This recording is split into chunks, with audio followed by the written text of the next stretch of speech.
जो है एक बदमाश आया जिनके ऊपर जो है फायरिंग भी की।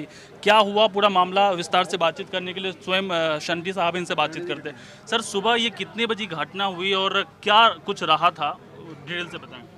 ये लगभग 5:38 या 40 की बात है, क्योंकि अजान होती है उसके बाद की बात है ये।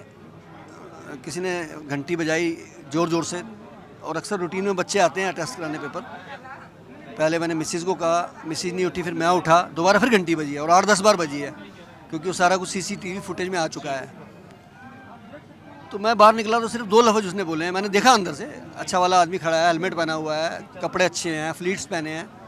तो कहने लगा जी अटेस्ट कर दो, बस 2 लफ्ज़ बोला, तीसरा लफ्ज़ नहीं बोला। मैंने कागज़ लिए, कागज़ मेरे हाथ से गिर गए, मैंने उठाए। फिर मैंने जैसे ही घूम के मैंने कहा आप रुकिए, मैं आ रहा हूँ। अभी मैं दरवाजे से अंदर घुस रहा हूँ तो उसने मेरा गिरेबान पकड़ के मुझे खींचना शुरू कर दिया। मैंने समझा बदतमीजी कर रहा है कोई, तो लेकिन जब मैंने देखा उसका दूसरा हाथ पेंट में जा रहा है इस तरफ, तो मैंने सोचा कि बदतमीजी करेगा, चक्कू बक्कू ना हो कोई। तो जब 10-15 फुट उसने मुझे खींच लिया और उसके हाथ में पिस्टल देखी मैंने, फिर मैंने जितना दम लगा सकता लगाया और छोड़ा लिया अपने आप को। लेकिन मेरी बदकिस्मती कि जब मैं अपने घर का दरवाज़ा खोलने लगा तो दरवाज़ा खुलने की बजाय बंद हो गया, इंटरलॉक हो गया और मैं होपलेस हो गया। तो उसने गोली मारी, गोली मेरे दरवाजे में लगी। फिर उसने मैं दूसरे उस पर गया अपने दरवाजे पे, उसने दूसरी गोली मारी, वो गमले में लग गई। फिर मैं गली में भाग लिया उल्टा।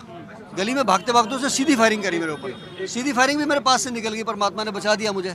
क्या आपको आभास हुआ था कि इस तरह की कुछ वारदात हो सकती है? जब वो आया था तो बाहर क्यों निकलता?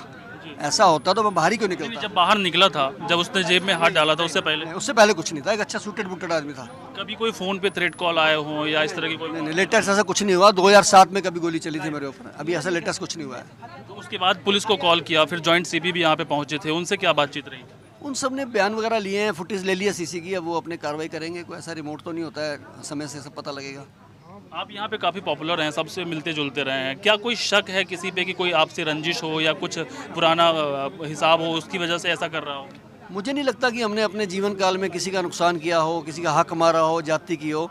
लेकिन इंसान है, कभी कोई गलती हो भी सकती है, किसी की रंजिश हो सकती है किसी के दिल में, या कोई हमारा पॉलिटिकल अराइवल हो सकता है, लेकिन हमें किसी पे शक नहीं है। पुलिस की कार्रवाई से खुश हैं? जी, पुलिस अपने समय पे आ गई और पूरा काम सही कर रही है पुलिस। चलिए, बहुत शुक्रिया। तो ये थे जितेंद्र सिंह शंटी जी।